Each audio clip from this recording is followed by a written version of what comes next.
Welcome back to the Clutch Points YouTube channel. Today we're doing a start bench cut of 3 NBA awards that will be announced this week. So today we're going to do start bench cut of the most valuable player finalist, the most improved player finalist, and we are going to do the clutch player of the year finalist. New award. Yes, so new award. That's a whole new thing. So we're going to go from bottom to top. We're going to start with the clutch player of the year. Okay. So the 3 finalists are Jimmy Butler, DeMar DeRozan, and De'Aaron Fox. So get after it. This is a very interesting award so basically before the season started, they introduced like new title for awards. Like it's the Michael Jordan MVP award now, the clutch player of the year and stuff, which I think are cool additions and all of that. I kind of am looking at this from the perspective of team success and impact on the team, because all 3 of these guys definitely do impact their teams one way or another. Obviously, Jimmy Butler isn't on the Heat. They're probably not a playoff team, or at least not as competitive as they are now as the 8th seed. DeRozan's, I mean, we've talked about him before, is one of my favorite. Just players of this generation, just always comes up big for his team, just always someone that you can rely on, just an amazing scorer. And then there's De'Aaron Fox, who honestly is just the Sacramento Kings made the playoffs for the first time in 16 years, and De'Aaron Fox and Sabonis too, I don't want to discredit him, are the biggest, oh my god, they're such a good duo, and the biggest reasons why they are in the playoffs. And also, as of this recording, up 2-0 on the Golden State Warriors, which is also pretty crazy to think about. So I'm going to get this out of the way. I'm going to cut Jimmy Butler. I'm going to cut Jimmy Butler. It's hard because all 3 of these guys, again, like they impact their teams one way or another. They're 3 very good players. But when it comes down to it, in years past, years past, DeMar DeRozan is someone that I believe steps up more when it comes down to it. The Miami Heat have a handful of players, that come up in the clutch. I'm benching DeMar DeRozan. DeMar DeRozan is, like I said, he is one of the, if you need him to give you 25-30 a night, he will give you 25-30 a night. De'Aaron Fox leads the league in clutch points. So it's basically points in 5 minutes left of the game. And I don't know what the criteria of is score wise. I think clutch is defined as within 5 points. Leads the league 194 points in the clutch, 72 field goals made in the clutch, and just 547 points in the fourth quarter as a whole. Averaged 8 points a game on 51% field goal in the fourth quarter. You saw it in the regular season. You're seeing it now in the playoffs. Whenever that 5-minute mark comes around, De'Aaron Fox just turns into a whole different beast. I mean, he is one of the fastest, electric, and just honestly trustworthy player in the NBA. Again, the Sacramento Kings haven't made the playoffs in 16 years, so they've kind of been like a joke of a franchise. I don't want to be mean, but a joke of a franchise for the last 16 years, and especially the last few years as well. De'Aaron Fox has been there, hasn't been able to lead them to anything. Now he got help in Sabonis. They have a very good coach in Mike Brown, a few really good role players, and De'Aaron Fox he shows up when the team needs him. So I'm starting De'Aaron Fox, benching DeRozan, and cutting Jimmy Butler. All right. So moving on to most improved. I think I already know your order for this. Okay.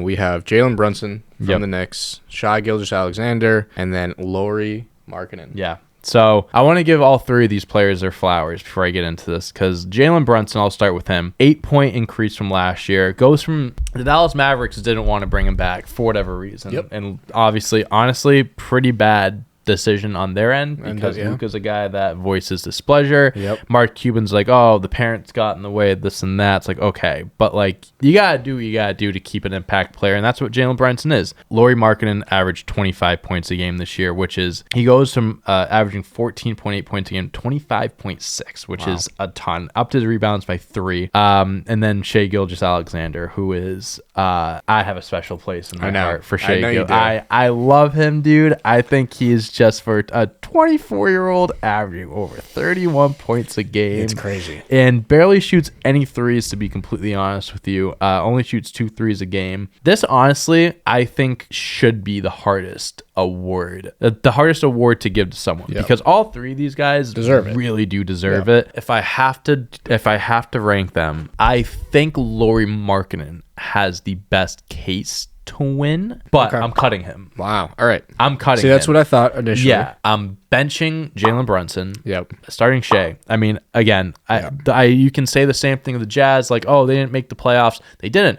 They made the play-in, and they won the first game of the play-in tournament. And just, again, you want to talk about Cinderella stories. The Oklahoma City Thunder finished with a record of 40-42, a team that has, and we've talked about this, 38 draft picks over the next 5 to 10 years. It's crazy what they're going to be able to do. Built up. They have endless options of what they want to do. So many options. They have their second overall pick didn't even play a game this year. Yep. The options are endless. I think Shea deserves to win this award. I think Laurie might win it. But honestly, I would hate to be a voter for this one. Moving on to the last one, the MVP. Yeah. The big one. Yeah. 3 great names this year. Yeah. We have Joel Embiid, Nikola Jokic, and Giannis Antetokounmpo. The 3 best players in the NBA. Yeah. I mean, this is how it's been the last few years. Obviously, Nikola Jokic won the last 2 MVPs. Joel Embiid came second the last 2 years as well. And Giannis is always the guy that's kind of there. I mean, I think Giannis is as good of a player as you can get from anyone, but I think there's a big difference between dominance and best.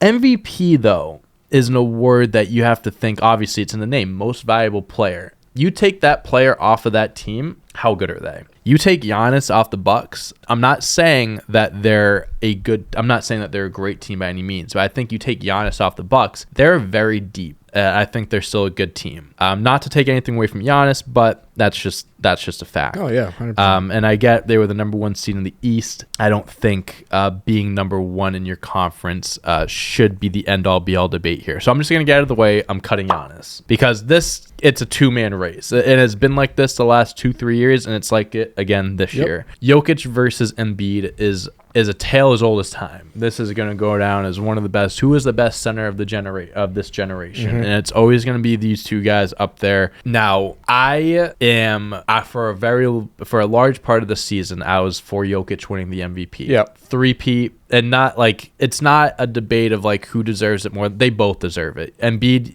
deserved it the last 2 years that Jokic won it.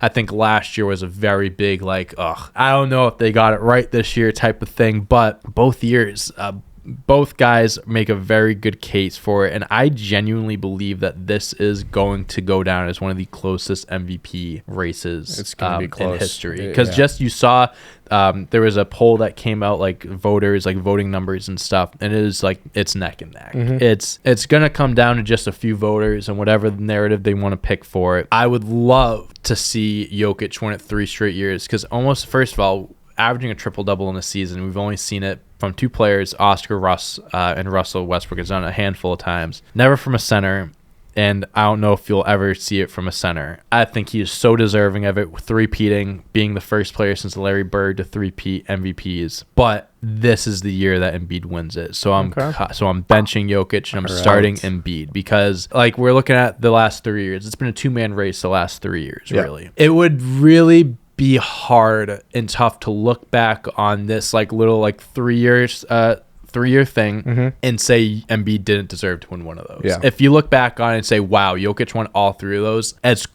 great as it would be, and as much as that would like impact his legacy Jokic is, it would be pretty unfair to Embiid to not award him with one to not reward him with one of these MVP awards.